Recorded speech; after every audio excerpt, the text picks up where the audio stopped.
Today we'll break down some of the most common knife cuts. First up, we'll square off some carrots.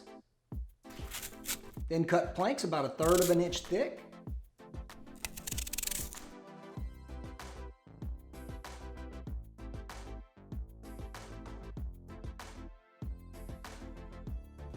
Now we'll lay the planks down and cut rectangles about 1/3 of an inch thick.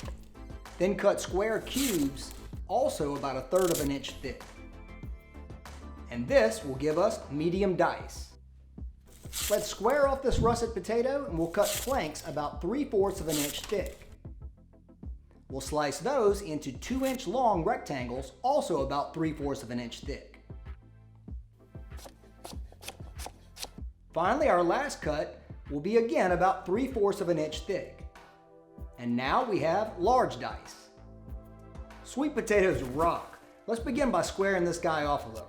Then we'll make slices 1/8 to 1/4 of an inch thick. And the little round discs that we now have are what is known as rondelles, or simply slices. With this celery, we won't need to do any squaring off.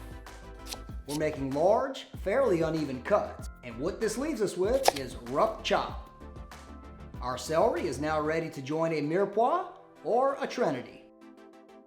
We'll square off another russet potato so that we can make a very well-known cut. We'll cut our planks about 1/4 of an inch thick and cut the planks into strips about 1/4 of an inch thick. Cut once again about 1/4 of an inch thick, and what you should have is a rectangle that is 1/4 of an inch thick by 1/4 of an inch thick, traditionally known as the French fry cut. Today I'm slicing mine 1/4 of an inch thick by 1/2 of an inch thick because I'm making steak fries. This is the batonnet, or what is commonly referred to as the French fry cut. Breaking down these bell peppers, we'll go with about 1/8 of an inch to 1/4 of an inch cut. And this will give us a large julienne.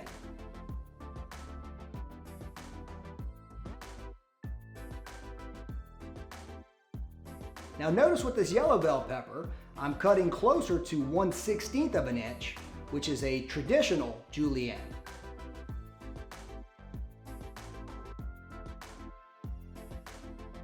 Breaking these down a little further, again making about a 1/4 of an inch thick cut, and you now have small dice. If we go even further, this very small and fairly rough cut is what is known as minced. You'll frequently see this used with things like onions, bell peppers, shallots, and even garlic.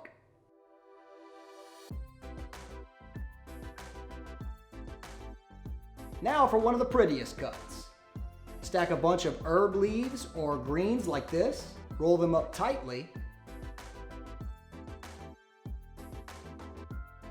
and finally cut the roll about 1/8 of an inch to 1/4 of an inch thick.